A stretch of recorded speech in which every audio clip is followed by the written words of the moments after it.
I want to say hi to everyone tuning in from the US, from Israel, from Palestine, from other places in the world. This is Partners for Progressive Israel's excuse me, latest webinar, part of our monthly webinar series. My name is Ron Skolnick. I organize these webinars on behalf of Partners for Progressive Israel. Rabbi Andrea London is going to be moderating today, but before I hand it over to her, I'll briefly note Partners for Progressive Israel is an American not-for-profit dedicated to the achievement of a durable and just peace between Israel and its neighbors, and that includes an end to Israel's military occupation. Partners supports Israelis working to ensure social justice, civil rights, Jewish-Arab partnership, and equality for all of Israel's inhabitants. The organization seeks to deepen Americans' understanding of the complexities of both Israel and Palestine, and that's so that they can better advocate for a progressive future for all the inhabitants of the region. Now, Partners is bringing this webinar to everyone for free, but if you enjoyed and want more programming like it, please visit progressiveisrael.org and make a contribution. Right now is a perfect time to do so. Partners is currently in the middle of its matching grant campaign, which is called Fight for Democracy and the Occupation. In memory of Partners' longtime president and founder, Harold Shapiro, a generous donor has offered to match all contributions made through March 27th up to the sum of $18,000. Just one other note about the chat and the Q&A, and you'll probably hear this again. The chat is open. It is for chatting amongst the audience. It really shouldn't be used for Q&A. It's not going to be monitored for Q&A. So if you have a question, please use the Q&A function, and our moderator will be looking at that. Now let me introduce the panel in brief. First, Rabbi Sharon Brous is the senior and founding rabbi of Ikar, a community dedicated to reinvigorating Jewish practice and inspiring people of faith to reclaim a moral and prophetic voice. Ikar has been credited with sparking a rethinking of religious life in a time of unprecedented disaffection and declining affiliation. Her 2016 TED Talk called Reclaiming Religion has been viewed by 1.5 million people. Brous was named #1 on the Newsweek Daily Beast list of the most influential rabbis in America, and has been recognized by the Forward and by the Jerusalem Post as one of the 50 most influential Jews. Brous graduated from Columbia University, was ordained by the Jewish Theological Seminary. She sits on the Reboot faculty and serves on the International Council of the New Israel Fund and the National Steering Committee for the Poor People's Campaign. Her forthcoming book, The Amen Effect, will be available for pre-order spring of 2023, and it is coming out in January of 2024. Next is Michael Manikin. He is the director of the Alliance Fellowship Program. Before running the Alliance, Michael served as director of Molad, the Center for the Renewal of Israeli Democracy, which is a non-partisan progressive think tank in Jerusalem focused on democratic change. Before that, he was the executive director of Breaking the Silence, an Israeli military veterans group focused on educating the public as to the results of the military control of the West Bank and Gaza. Right now, Michael is part of a new initiative called the Hashmol HaEmuni, the Faithful Left, which he will address a little bit more, which is an initiative of religious folks who are on the left, as opposed to the stereotype that a lot of folks have of religious people in Israel. Michael has written about Israeli foreign affairs, Arab-Jewish relations in various publications, such as Foreign Policy, Foreign Affairs, Haaretz, and The Nation, and he's currently a fellow at the Katznelson Foundation. Our third co-panelist is Miko Zeldis-Roth. He is an activist, writer, and PhD student in political theory at the University of Toronto. He's a leader with If Not Now, supporting their national communications, political education, training, and long-term strategy work. And he's working most recently as part of the team to help redevelop If Not Now's core strategy. Miko has also been involved with other co-resistance and coexistence efforts in Israel-Palestine. As a graduate researcher, Miko's work focuses on binationalism in Israel-Palestine and fascism in the United States. And he is particularly interested in exploring how diasporic Jewish identity can be used to support equitable binationalism in Israel and Palestine. Last but not least, our moderator today, Rabbi Andrea London, has served the Beth Emet Free Synagogue in Evanston, Illinois since 2000, and she has been the congregation's senior rabbi since 2010. She has served as vice president of the Chicago Board of Rabbis, as co-chair of the Jewish Council on Urban Affairs, Jewish Muslim Community Building Initiative. She's an interfaith relations, a leader in interfaith relations and activism on both a local and national level. And she's been named by the Forward newspaper as one of America's most inspiring rabbis for her work on racial equality. And right now, she's become active in the reparations movement, with Evanston being the first municipality in the country to fund reparations. Rabbi London is a board member of Partners for Progressive Israel. She also co-chairs J Street's Rabbinic and Cantorial Cabinet. She's been involved in peace and justice activism in Israel-Palestine for more than 30 years, including living in Israel for 3 years, a 3-month sabbatical in 2019-20, where she spent lots of time with Israeli and Palestinian anti-occupation activists. And she just recently returned from a 2-week visit to Israel and the West Bank at this very momentous time. That's our wonderful panel for the day. Let me hand things over to Rabbi Andrea London. I'll be back at the end to wrap up and say thanks. Thanks, Ron. It's really great to be with everybody here. As we're going to hear, we have quite a distinguished panel today, and we're looking forward to the conversation. I'll have some questions to begin, and then, of course, we'll have an opportunity for Q&A from all of those of you who are attending.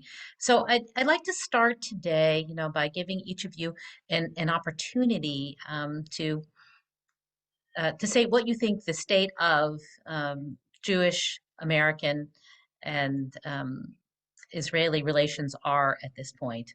What's the relationship between the diaspora and American Jews? And if you've seen recent changes, or if you see that this has been a trend that's been developing for a while. So just open up with that basic question as we get started here. Miko, you want to start with it for us?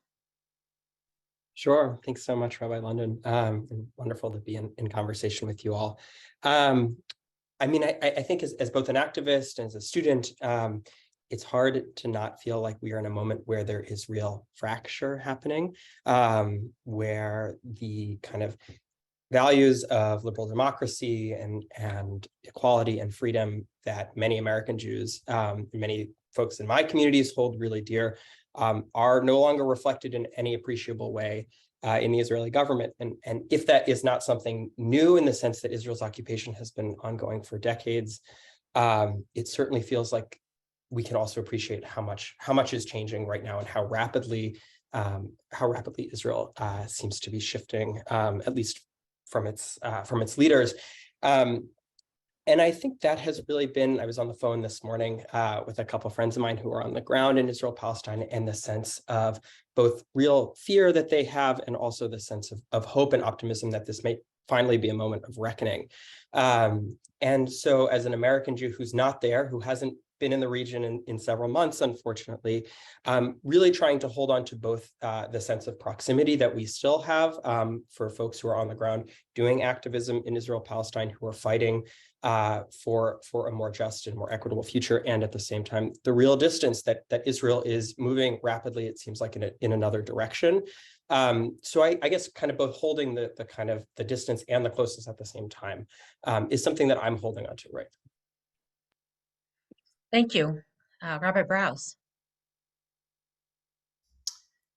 Hi, everyone. It's really a great honor to be with all of you today. I'm very grateful for the chance to be a part of this conversation. It really strikes me right now that maybe for the first time in a long time, the fracture is not between Israeli Jews and diaspora Jews, or the much talked about Israeli Jews and American Jews, but really the fault line is between different camps of Jews who really experience Jewish history and tradition as leaving us with fundamentally different psyches and mentalities. And in some ways, I feel now as an American Jew that I feel even closer to the experience of many Israeli Jews who are really taking to the street and demanding, insisting that their experience of Jewish history and their own core Jewish values really need to be at the forefront of what is reflected in a Jewish state or a state that is predominantly Jews, however that is configured in our various imaginations. And so I believe that there's the rift in some way is between the Levadad Yishkon Jews, the Jews who really fundamentally believe that we dwell apart, not reckoned among the nations, as you know, as we say, central to our self-definition and identity. We're alone, isolated from the world. It's obviously, this is a trauma response. Nobody will defend us. We must defend ourselves.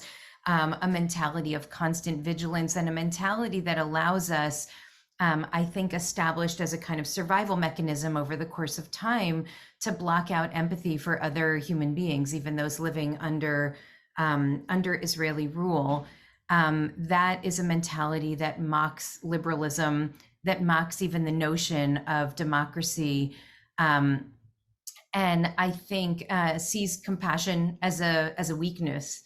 That is so contrary to the core psychic thinking, the core mentality of so many Jewish people who really instead see, live from our own experience of trauma, by the way, in a totally different response to the world, one in which we see that we have greater responsibility for establishing equity, equality, justice, human dignity for Palestinians, for LGBTQ people, for women, for all of the people who live in our society. And so what I'm actually seeing now is just a movement of that fault line. It's not, and maybe never was, between Israelis and Americans, between old and young, but instead between people who hold this kind of mentality of what it means to be a Jew and therefore can get behind a racist, extremist, illiberal regime that will advance those values, and those who hold a totally different idea of what it means to be a Jew, whether religious or not, based on our primary response to the world, which is much more driven by a commitment to justice, to compassion, and to human dignity. Thank you. Michael. Sure. Hi, thanks. I guess the only thing I would add is that from an Israeli perspective, I think the feeling right now is relatively insular, meaning there's now, every day you wake up and something happens, usually from the government, very negative, but a lot of times from the ground level, very positive. So we're during these times, you tend to sort of not look outside your own community or not outside of your organizing space. And I was reflecting even before this conversation that this is the first time I've really had the opportunity to have a serious conversation with allies from outside the country, which is usually not the case. So I think sort of this is a period of shock and sort of tremendous activity.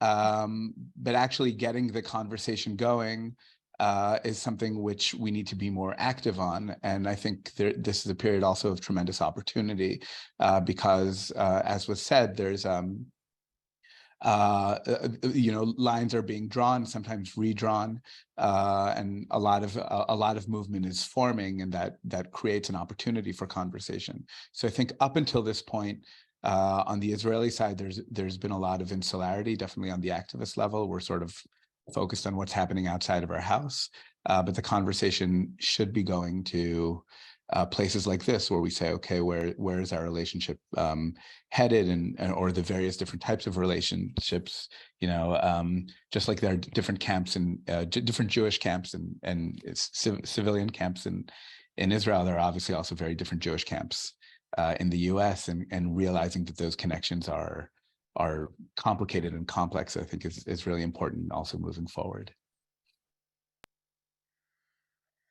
Thank you.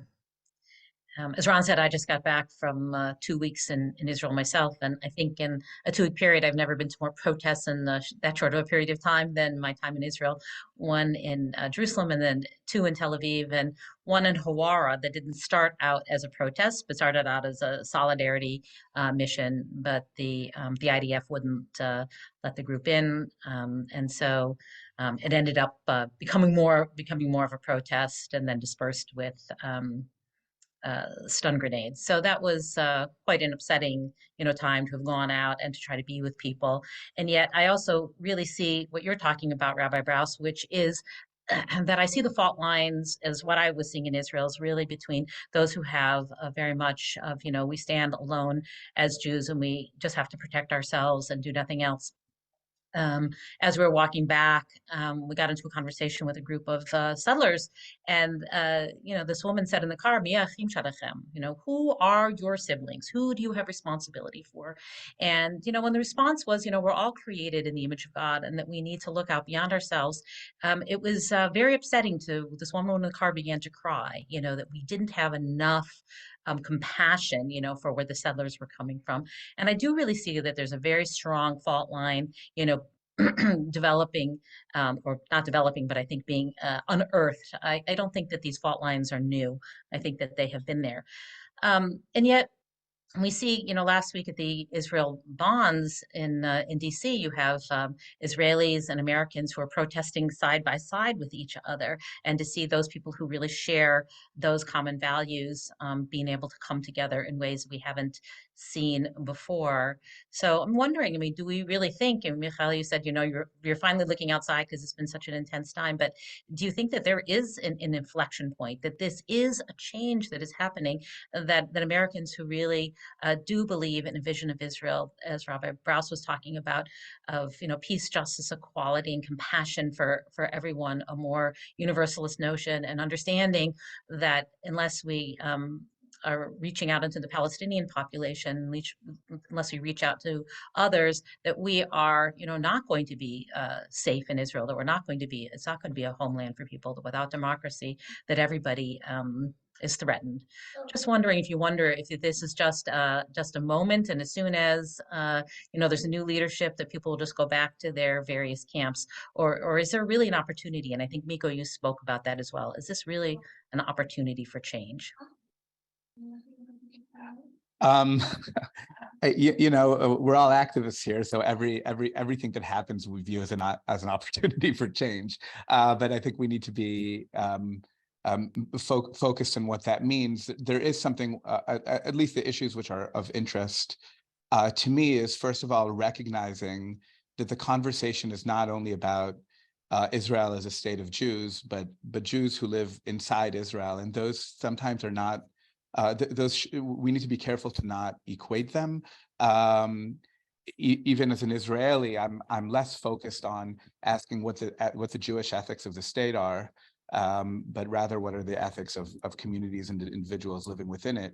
And there I find I have tremendous opportunity of conversation with anybody who's interested in being part of the Jewish tradition, be they part, in Israel or around the world. And I think that conversation is very relevant.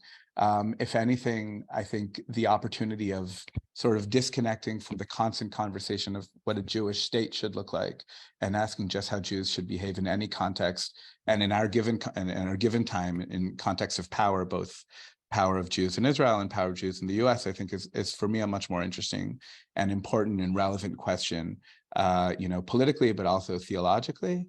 And that reorganization, I think, is also really important in the conversation, which I think is very much part of the protests in Israel now on the whole church and state issue.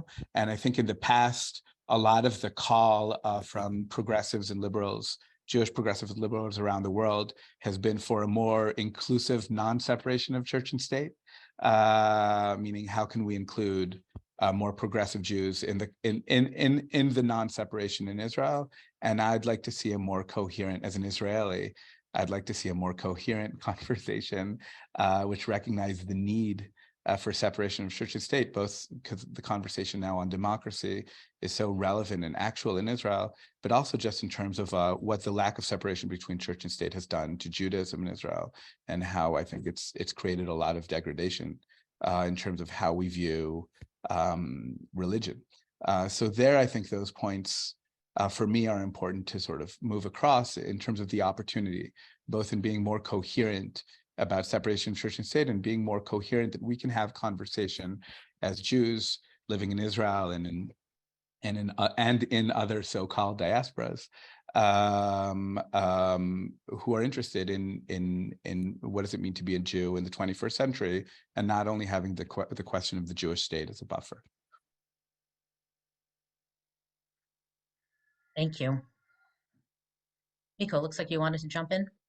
Yeah, I just wanted to build off that. Michael, I really appreciate the framing that you offer. And I think to go back to this question of kind of opportunity in a moment of real crisis, and it feels like a grim opportunity because of how dire things feel in the region, that kind of one of the real exposure or tension points that Smotrich and Ben Gvir and the new government have exposed are the real tension points and contradictions between, Jewish rule and Jewish sovereignty, Jewish power in Israel, and democracy. And right, Ahmad Tibi has said this for many years, that Israel is democratic for Jews and Jewish for Palestinians, and feeling that kind of exposure, the ways in which Smotrich and Ben Gvir and this new government are pushing the Israeli public to basically make a choice between democracy on the one hand and Jewish power on the other, Jewish supremacy even, really means that there's an opportunity, I think, for folks here in the U.S. to make a similar choice and think about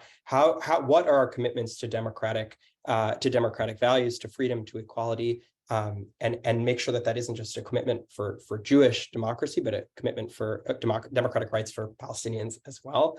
And how do we kind of really reframe or think about the kind of terms of the debate and the conversation in our community in the United States, that it isn't just, isn't just kind of beholden to the ways in which we've thought on this issue in the past, but is also kind of very much responsive to the ways and the realities that are shifting on the ground.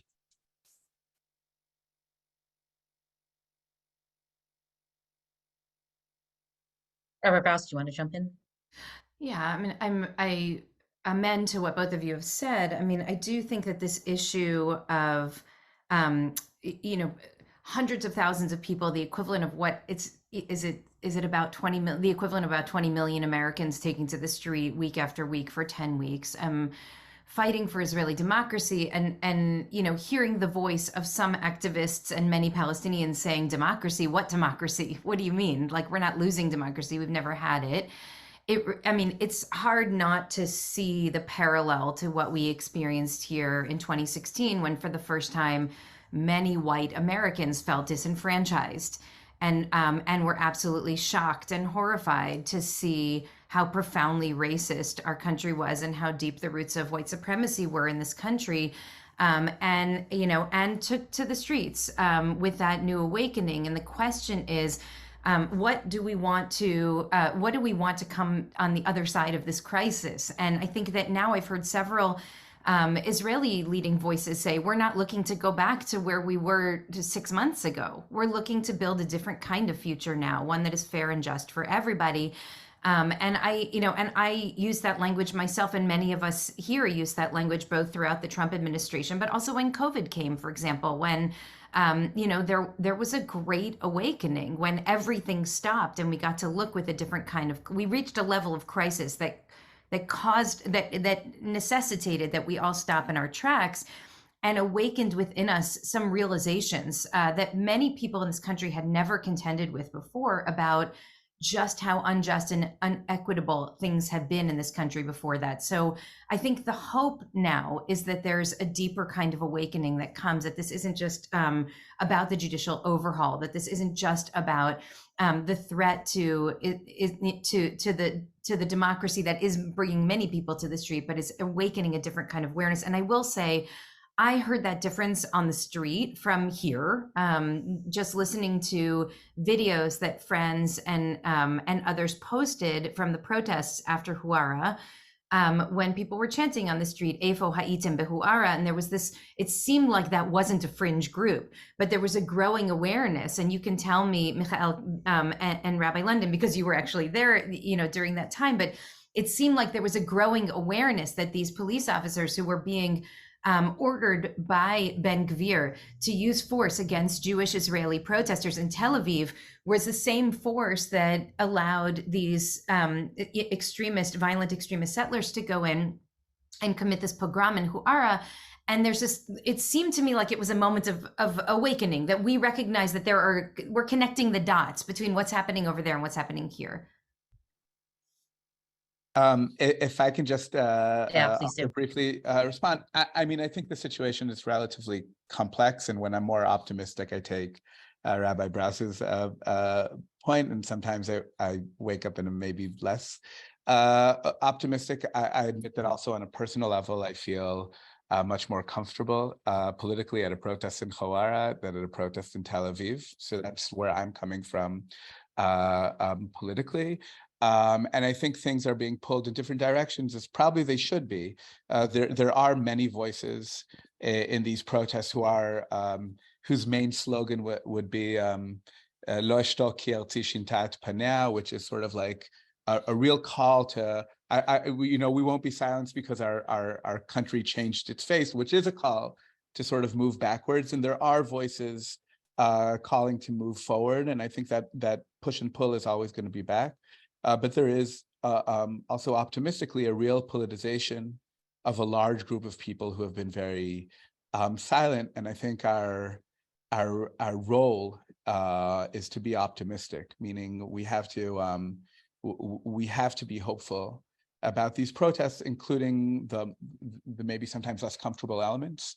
I can say that as a religious person, sometimes it's very uncomfortable walking in these protests, to be viewed as somebody who's maybe automatically assumed as sort of a darker side of the country. So there is a lot of that happening as well. And there's obviously a sociological element here and a class element. But I think we have a real role in being optimistic and being very active and being very supportive and being very part of, because this is where the conversation is happening now. Yeah. So where do you see that in terms of uniting with American Jews who also really are in the same place politically and morally, and would like to see things move forward? I found it very interesting that in DC you had Americans and Israelis who were protesting side by side, and the Israelis were not really talking about occupation, but the Americans were. So we saw already Americans in some ways pushing the envelope. And I know that the protests in Israel, especially in the first few weeks, that people who came out as anti-occupation protesters, they were trying to be sidelined because they wanted to create the largest possible coalition, and so didn't want those voices to be the loudest. But even from one week to the next, when the first Shabbat, Motzei Shabbat, that I was in Tel Aviv, and then the next, Hawara happened in between, is that I noticed the second week that the anti-occupation voice was much louder, and people were not as opposed to that voice just in 1 week's period. So just wondering, what you're thinking about, Michael, in particular, and also Miko and Rabbi Brous from our side as Americans. Where do we really enrich that coalition? I think that a lot of Americans are feeling really, American Jews are feeling really energized to be supportive of this move in Israeli society. So maybe just a general observation, and then a more specific one. A general observation is that I think part of us addressing the issue of superiority also has to do with some Israeli Jews feeling and acting superior to other Jewries around the world. And I think part of our work is to create a more egalitarian conversation between Jews in Israel and Jews in the US and Jews in other places, and seeing how we can create a conversation where it's not Israelis telling Americans how we need support, but rather recognizing that this is an issue which is relevant to Jews worldwide on the most basic level of identity, and not only because our identity affects your identity, but rather because our identities are forged together. So that's on sort of the larger level, and on the more sort of proactive, very pragmatic level, I think it's becoming very clear that the isolation factor is really frightening to this current government. The fact that that there was an immediate ostracization from around the world plays a huge role, both on frightening and maybe slimming down the right, and also emboldening the center. I think it's something that the left has always sort of more recognized, but I think emboldening the center and sort of and frightening the right, or at least putting them on the defensive, I think is very important. So the fact that Jews in Italy protested when Netanyahu visited last week was hugely significant and gave a lot of strength. I think both put this current government on the defensive, but give a lot of strength to Israelis and the feeling that we're part of a larger community. And so much of this protest language in general is feeling that you're part of something bigger, and that shouldn't stop at our borders, and it should stop with Jews, but it shouldn't stop at our borders in general. So that's maybe just some thoughts. So that's a good challenge. It's not just about Israelis looking to Americans to support what they're doing, but to really be in dialogue and conversation and relationship building. So what does that look like today? What does that look like today to say that diaspora Jews really have skin in the game, that we're really part of this, that it's not just about Israelis telling us what to do?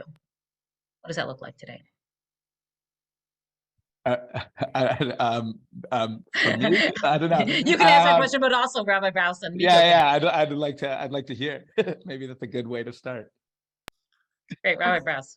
Yeah, I mean, I'll jump in here. I just want to say that I think that all of the studies bear out that the overwhelming majority of American and Canadian Jews, by the way, I just read a study about Canadian Jews this morning, are really strongly opposed to this government and have a much more progressive outlook. Many of them are really fiercely anti-occupation, but almost all of them are very strongly supportive of democracy in Israel.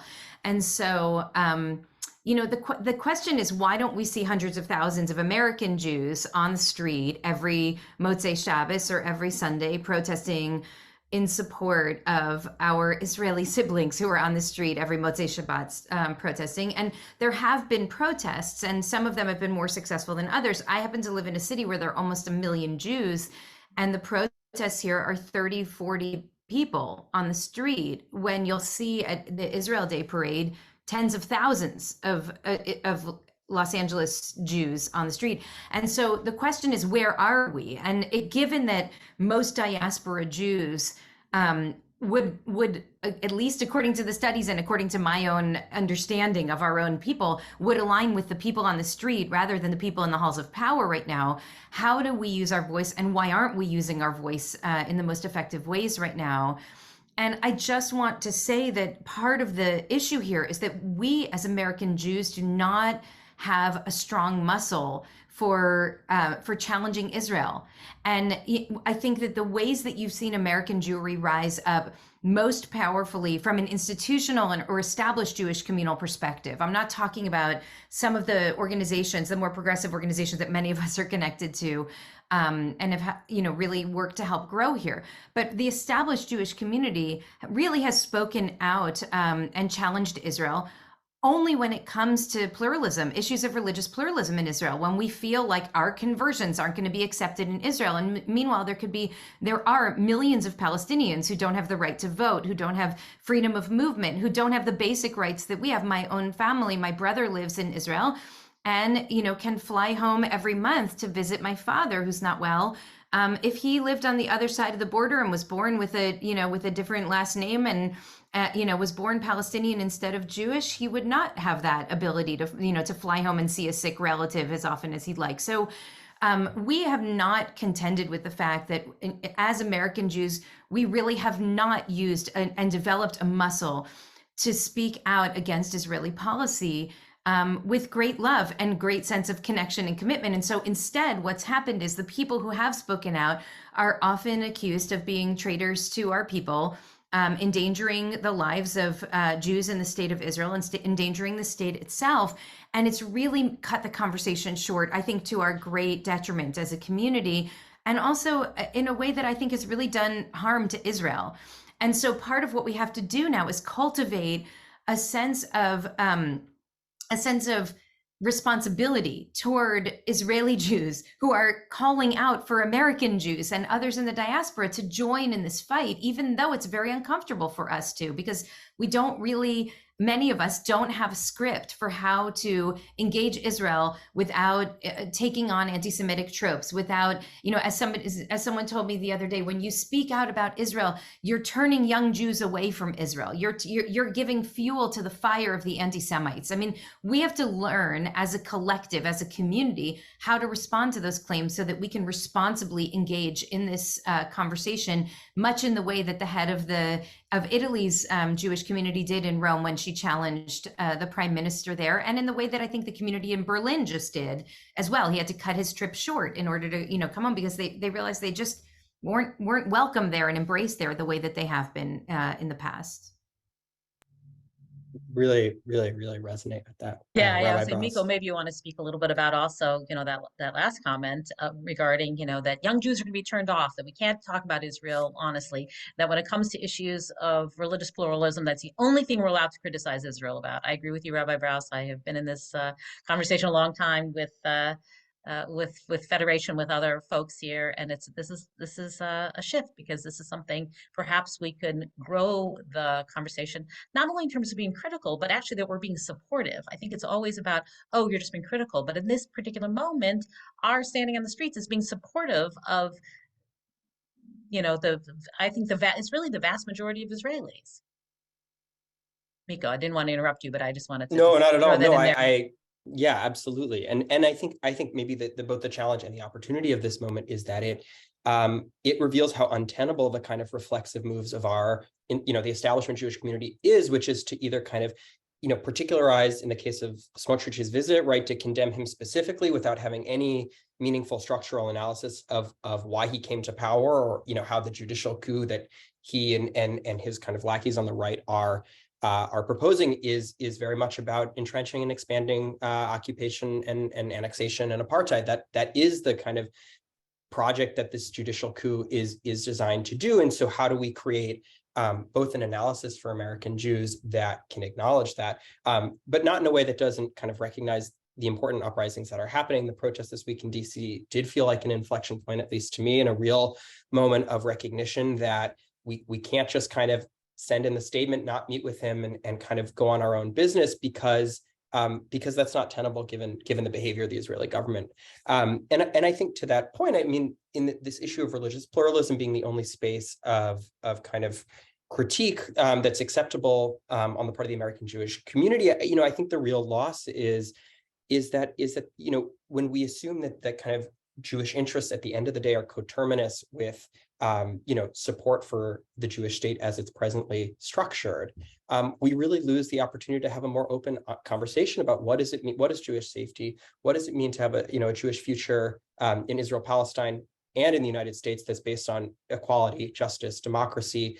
And so when everything is routed through, you know, are you or are you not supportive of the state, that binary so much gets lost for our community. And I think really, you know, this present moment, to me at least, is indicating that we can't just kind of do that reflexive move, even if it's worked for generations for our community, but really kind of challenging us to think about how do we expand our concept of what Jewish safety is, to think about partnership and solidarity and co-resistance with Palestinians, with other marginalized groups in Israel and in the United States, and kind of move beyond the kind of paradigms that we've often accepted in our community for a while now. I just want to push on one more point, Miko, though. You, as a young Jew and representing an organization that really sprung up after the 2014, you know, Gaza, or during the war, I should say, that has really questioned where the American Jewish establishment in this country has been. What are the messages that you really want to hear from that establishment, and what makes you feel connected to Israel, and what makes you feel distanced from Israel? So rabbis like Rabbi Brous and myself or otherwise are trying to say, no, you know, that actually that our critique of Israel and our way we're supporting is actually really attractive to young Jews, because they're supportive of the same kinds of values that we would like to be able to support in Israel. So to share, so here you are, you're sitting in front of, you know, the head of you know, Federation, and what do you say? I think the most important message that we're seeing, and if not now, right now, is that the language that the American Jewish establishment, you know, however we want to define that institutionally, is so fundamentally out of line with the reality on the ground in Israel-Palestine and the realities in our community. It just feels almost kind of like we're talking in different planets. And speaking from my own personal experience, it's at that moment that I want to check out, right? It's totally incongruent, the ways in which, the American Jewish establishment oftentimes talk about, the need to support Israel unconditionally, the need to kind of, if we're going to criticize Israel, that it's done privately and behind closed doors.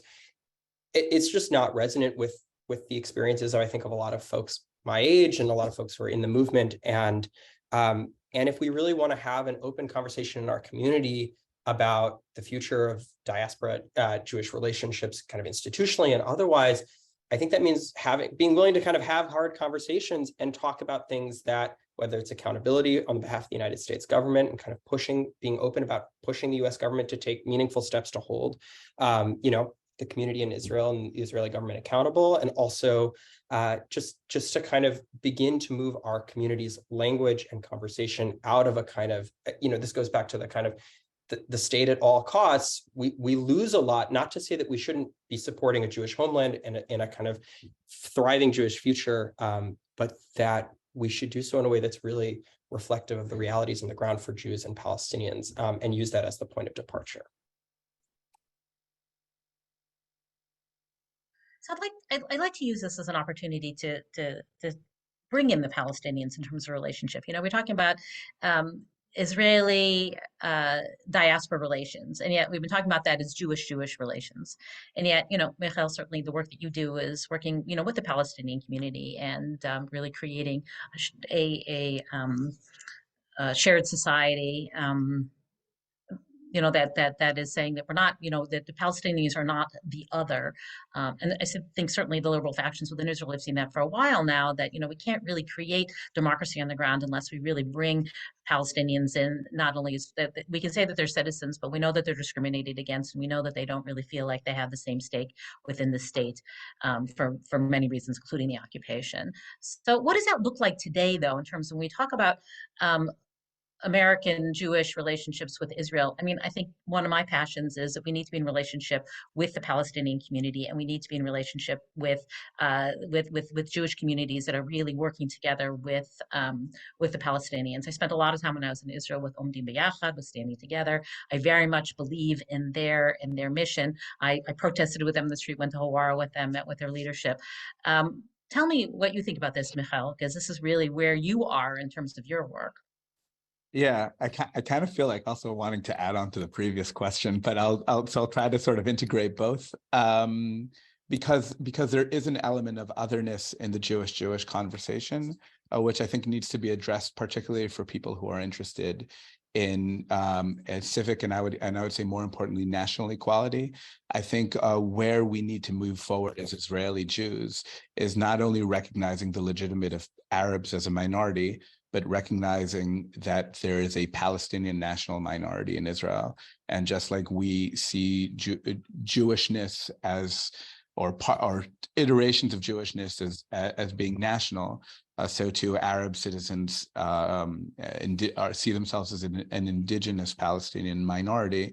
And the conversation needs to really move forward on those issues. And it's been one of the challenges in the last protests, not only on the level of where have you been up until now and so on, but also on the level on the issue of recognizing that this isn't only about Arab citizens coming to the aid of Jewish majority when they need their support in numbers, but rather recognizing that there are two nationalities in Israel proper, even before we talk about, or at least two nationalities in Israel proper, even before we talk about the Palestinians who are under military rule.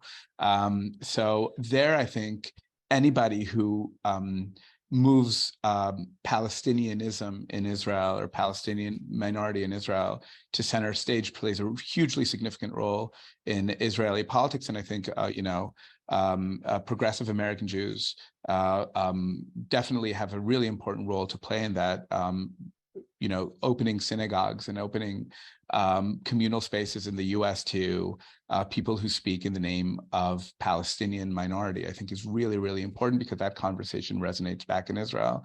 And it's a community which the voice of Palestinianism right now has been so marginalized since the election, definitely by the right, but I fear also by the center. And I think that's a role where that American Jews or any people who have power in the conversation have a role to play. And I say that in contra to your previous question, which I want to add on to something, which is that our relationship is not only political, but it's a relationship which should also be centered around Torah. And I think people who do relevant and serious Torah affect each other in the Jewish world, and that reverberates. And I think we have a role, the central role between Jews is not only to ask the question of politics, but also to ask the question of values and ethics from our traditional perspective. And I know that I'm very much inspired by, rabbinic work which is done outside of Israel, because it affects how I view text. And I wish it was happening on a lot of issues, and not only on very specific ones, but I think that conversation could be hugely significant, and I think it allows space for those multiple conversations happening. So as we hopefully recognize that there are more nationalities in Israel than we presume, the way to create and continue a conversation between us as Jews is to focus more on the traditions, and to have that conversation which doesn't see only Israel as a center, but sees Jewish text as a center and Jewish traditions as a center. I hope that wasn't too vague, but No. We'll come back to it a little bit later, because I do think Okay. we need to talk about what that Jewish tradition looks like, and Sure. who are doing those teachings, because I think that's very, very important for this conversation to be centered on those Jewish values. But I'll turn to Rabbi Brous first. Oh, it's as you're speaking, Michael, I'm thinking about what Sforno said about the plagues in Egypt, that the function of the plagues was not to punish the Egyptians, but hopefully to turn them toward tshuva.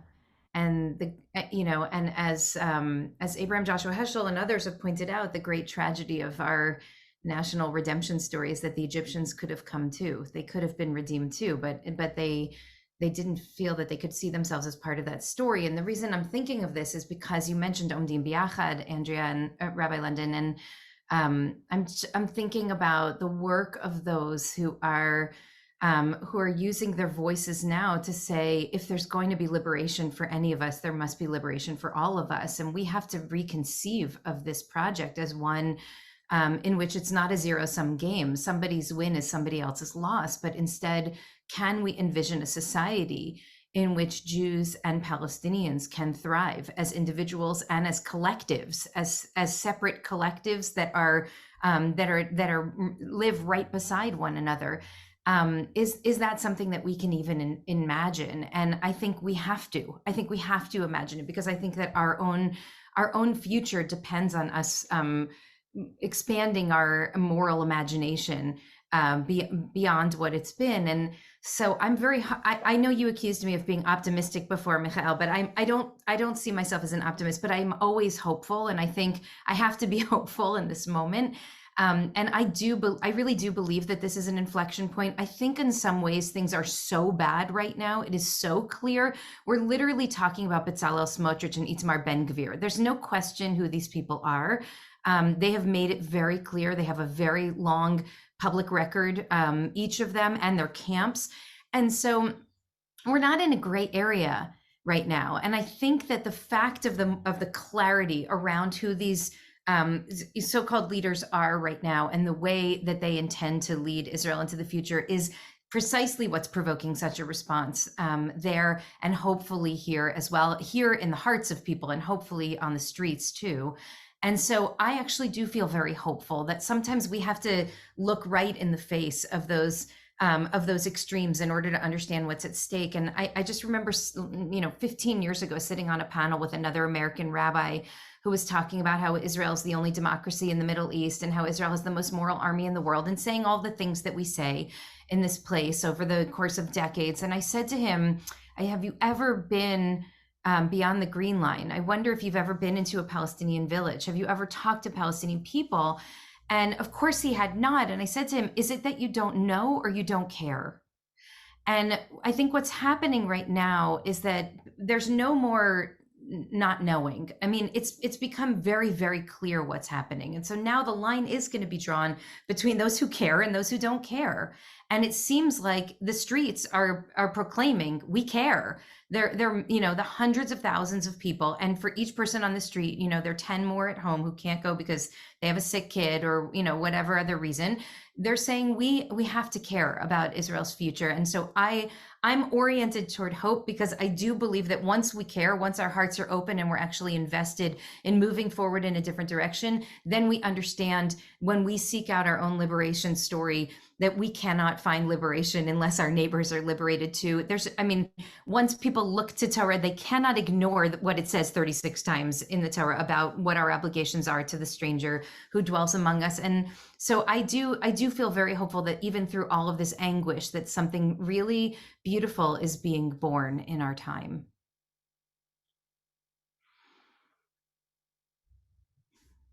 And even though, the folks standing together don't speak in the language of Torah, they do speak in that language of what it means to build together, and that our liberations are bound up with each other. They're really, really clear about that. And so they speak in a secular language, but I'm also just really appreciative that they're speaking in that language, both to the Palestinian and to the Jewish community in Israel. Miko, did you have a comment you wanted to make? Yeah, I think a final maybe kind of point to build on what Rabbi Brous and Michael, what you both said is when we're talking about Israel, Israel kind of American or Israel diaspora relations in this context, and the importance of kind of including the voices of Palestinian citizens of Israel, other national minorities, but also the kind of critical importance right now of our community to build deeper and kind of more sustained relationships with Palestinians who are not citizens of the state of Israel, but remain under the control of the Israeli military, and not to lose sight of that, not to kind of lose sight of the ways in which, whether we like it or not, it's a one-state reality where these two communities are finally enmeshed under very, very, very different systems of rule, where kind of Jews have rights and Palestinians do not. And I think maybe even the kind of point beyond that is also to think about how we as a community can build more effective relations and deeper, more sustained relationships of solidarity and coexistence with members of the Palestinian diaspora, whether that's in the United States or elsewhere, and to think about, in the context not just of kind of U.S. or American Jewish community and Israel relationships, but to think more broadly about how we're in relationship and solidarity with those communities more broadly, who are very, very much impacted by the behavior and actions of the state of Israel, but have very little legal recourse or political rights to make a change to their lived experience right now. Yeah, I mean, I think that certainly one of the challenges with that, Miko, in terms of American Jews partnering with Palestinians, is that there's sometimes, a litmus test of, are you a Zionist or you're not a Zionist, and that anti-Zionist American Jews more easily are able to form partnerships with Palestinians on the ground. And I think some of us who've been in that space for a long time have seen some of the fault lines in terms of, can people come in as a progressive Zionist, defining it how they define it, and still have those relationships with Palestinians and work together. And that's been certainly very, very challenging work that has been done. I don't know if Rabbi Brous, you have any commentary about that, or Michael, from your perspective as an Israeli.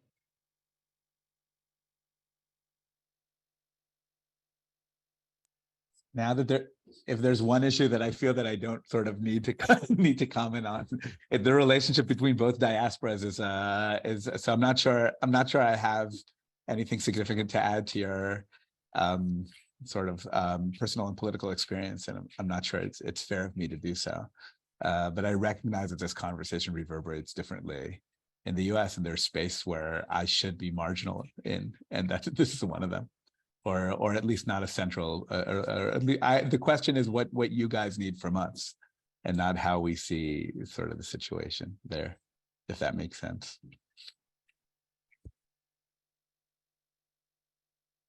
Yeah, I just last year, Alonli Green and Sally Abbott from Standing Together were in Chicago, and Chicago is actually the home of the largest Palestinian community in the United States. And so Sally really wanted to meet with the Palestinian community there, but because she came with an Israeli and because she's working together with Israelis, there were no Palestinians who would meet with her. So, And and yeah. she found that exceedingly frustrating. She says, I'm on the ground, and this is what I'm trying to do, and I need to live in this country, and this is how we're going to create the society in which we want to live in, and yet no Palestinians in the diaspora will talk to me. So I understand that frustration, obviously, Yeah. and as sort of my closer political and at this point sort of social partners are Palestinian citizens of Israel, that space is so incredibly difficult. That being said, I think even though that position is frustrating and might even seem and seems to me as a counterproductive, it's important for me to listen to it because I recognize that voice has been so outside of the ability to speak for so many decades that I think it's fine. Definitely as an Israeli Jew, I think it's fine that there's sometimes people who say to me, "This isn't your time to be sort of the center stage," and even if I'm not sure that that's most worthwhile, I think it's fine for me to sit out certain conversations. It's not like we don't have anything to do, and it's not like we don't have a lot of other areas where we can exercise our power and privilege in other ways. So I think it's okay to not always ask, well, how are Jews feeling about this, and how are Israelis feeling about this? I feel less comfortable sort of answering from the perspective of the Palestinian minority in Israel, which should be stated has been sort of one of the most integrationist national minorities in the world in the last 70 years, in so many ways, and we as Israeli Jews have done far too little to reach back a hand on that issue. So there, I think it's fine to say for me, and I've been in spaces in the U.S. where I do identify as a Zionist. That's the language of my political community. It's weird for me to not identify in the language of my political community, but I recognize where people say, well, we don't necessarily want that voice here, so that's fine. I don't need to be everywhere. I think there's still a bunch of stuff that I can do. There is, I don't know how this works in terms of the Q&As, and maybe that'll be addressed later, but there's a comment which keeps on popping up on sort of where on the Palestinian responsibility to these issues. And since it's very much connected to what I said now, I do want to address that, which is that I feel uncomfortable since my boot is on the neck of the Palestinians. I feel very uncomfortable asking, well, why aren't they doing something different to sort of get out from under my boot? So while I recognize that there's Palestinian agency, and I recognize that that I have that they have obviously responsibility and roles, and they're not just some sort of other to my power. I'm not an observer to this, but my people are involved systematically in making sure that they don't have the freedom that I have. So I feel that it's less important for me to give them tips on how to get out from under my rule, but rather be in solidarity with their desire to do so. So since that question keeps on popping up, no, I'm such an important thing to say, and I really appreciate that. This is not a conversation about the conflict. Obviously, it all gets involved here, but somehow that there's some sort of equality here, as opposed to the real sense of Jewish power. That is the reality. Rabbi Brous, it looked like you had something you wanted to add. No, okay, just wanted to make sure. So I really, and I'm kind of looking at the questions, but a lot of them have been actually comments, so it's been hard to actually dig through and find questions amongst all the various comments. But I want to get back to this issue that you brought up earlier, Michael, about, what is the Torah? What is the Torah that we can learn? What is the Torah that we're sharing? And who, has been inspiring you in terms of that Torah, so that we are, expressing, this Torah of moral values. Well, look, I mean, we all come from, at this point, different traditions, and I grew up in Orthodox traditions, and those are the ones who feel most sort of at home to me. And as was mentioned briefly, there are a lot of, I think one of the interesting, maybe I'll start with the negative and then say positive regarding the Torah. I think one of the frustrations, and this is something which I think maybe doesn't get portrayed in the American Jewish community maybe enough, is that for a lot of our communities, people who aren't living in Tel Aviv and have been fortunate to be in more liberal communities, there isn't a threat of Ben Gvir and Smotrich sort of coming to inside our communities in the future, but it's a real reality. So if you send your children to religious education, and there are a whole lot of people sending their kids to religious education, be it Orthodox or ultra-Orthodox, and in this country there are different school systems for different communities. We feel Ben Gvir and Smotrich every day within our communities. That's something which is very important to sort of note.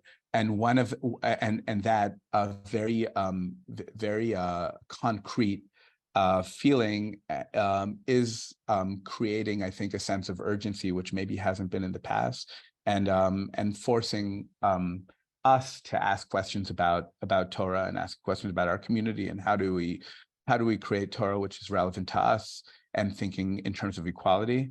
There are many people who inspired that Torah for me, and I can list names of like Rabbi Aaron Shmuel Tamaris or Rabbi Binyamin or Heschel, or different poets or different thinkers, or it's because it's obviously not only rabbis, but I think the question which was I think Rabbi Brous talked before about empathy and about compassion, and a lot of what we've been doing is going back to our ethical literature, which I think is really profound, sort of the literature of virtue ethics, which is so broad and so deep in our traditions, and has been very consciously forgotten by our educators and by our children's educators, and that requires serious work in terms of re-engaging those texts, because it's not only bringing a verse here and bringing a verse there, but it's really looking for authentic traditions which have been very relevant in sort of our education, but need to be constantly rewritten and pushed out, and also thinking about so for example, for me, I'm active in a group of religious Jews who work in primarily religious Jews who work in Hebron in solidarity with Palestinians against the occupation. And we got some news, unfortunately, because one of our activists was beat up by a soldier in front of cameras around 2 months ago. But part of that is also recognizing that there are people like Rav Eliyahu Davidash who's buried in Hebron, and he wrote serious ethical literature about how Jews should behave and what is required and what is expected from them. And relearning that, I think, is also a political action. Sitting down together and reading those texts, I think, is very, very important. And that and anybody who's part of that community, be they to the topic of this conversation, that how we learn Tomer Dvorah shouldn't be only a question of Israeli Jews, but it should be a question of any Jew or any individual who's interested in those texts and see those texts as part of their home. And I think that's a lot of that responsibility is on us. Maybe lastly, I would say, is sort of my parents' generation, I think, of progressive religious people tried very much to separate the language of our faith from the language of our politics, which I think is more of an Israeli phenomenon than an American Jewish phenomenon. And I think one of the hopeful things that I'm hopeful about is a turning away from that idea where you only talk about ethics when you pray to God, but when you start engaging with people, suddenly that doesn't exist anymore in our language. And it's something that we're really trying to put a lot of energy to think, how do we do things differently? And how do we create a language which we don't only say 3 times a day, but we actually think about when we engage with, Jews and Palestinians in this country. I think the next session that we need to do needs to be bringing those texts and having a study session together with Americans and Israelis. I think that would be really, really powerful.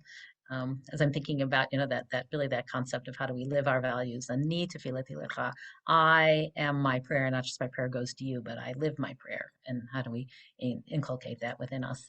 Rabbi Brous and Miko, believe it or not, it's like 1:30 and we're at the end of our time here. So any final thoughts you have on this issue or on anything else you would like to add as we conclude? Well, I just want to respond to what Michael just brought, and I'm so grateful for what you're saying. And and Rabbi London, I love this idea of actually learning together, because to me, one of the great tragedies of this moment is that the people who have deeper knowledge of and investment in Jewish text and tradition are most likely to be the people who are holding the most extreme views right now, including violently extreme views. I'm sure you saw the video from Huara when these settlers stopped to daven Mariv to pray the evening prayer, and I saw on Purim a video when they went back to Huara and they were jumping and singing nigunim, and this is the sound. They're using the same nusach of my religious and spiritual life, but using it in a way that so deeply distorts and does such violence to what I believe our tradition offers us. And so yet when you look among American Jews who so strongly identify with a more progressive vision, very often the Torah that we have access to and the Torah that we have embedded in our systems is very thin. And so I think that this joint project of really deepening a shared language, a Torah-driven language, I think is absolutely critical. And in fact, I admitted to my community after Huara that, my Jewish heart broke when I saw that video, Yigadal v'Yigadash Shemei Rabbi, and I like a part of me died when I heard that. And I thought, is that what Judaism is?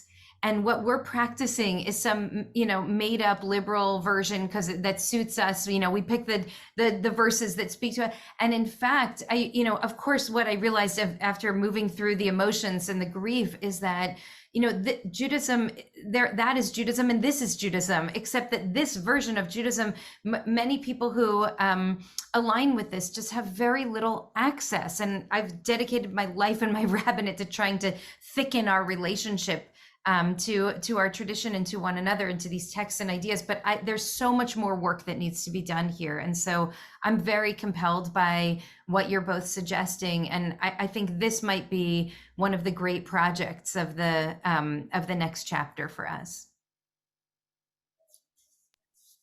Don't have a ton to add, but I'm thinking in hearing Michael and Rabbi Brous, both of you speak, that the most spiritually kind of grounding experience that I've had in the past year and a half was last summer when I was with the Center for Jewish Nonviolence in Masafar Yatta in the South Hebron Hills, working alongside and learning with and from Palestinians who are experiencing, displacement in a kind of very material way.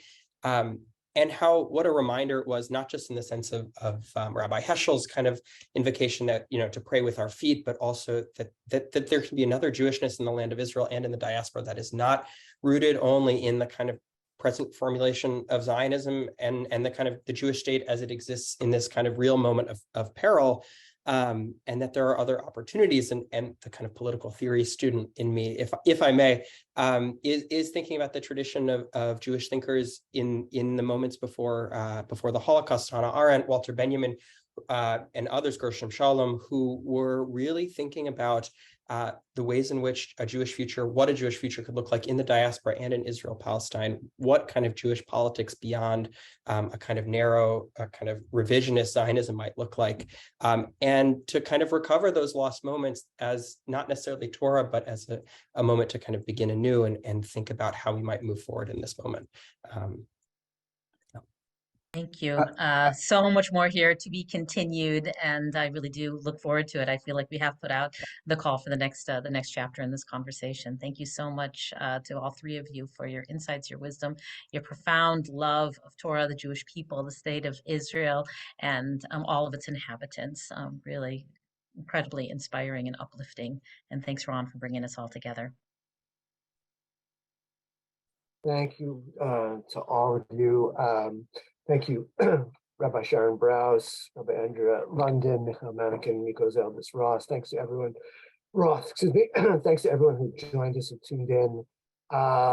If you missed any of it, there will be a recording. The recording has been made and it will be going out and on social media, so you can catch up there. Thanks to my colleague Dinesh Sharma, who was making this all happen behind the scenes, and we hope you've enjoyed it. For those who missed the opening, I just need to say again, today's program has been free. Generous contributions are what enable the organization to bring these programs at no cost. And through March 27th, a generous donor is matching all contributions made to Partners for Progressive Israel up to $18,000.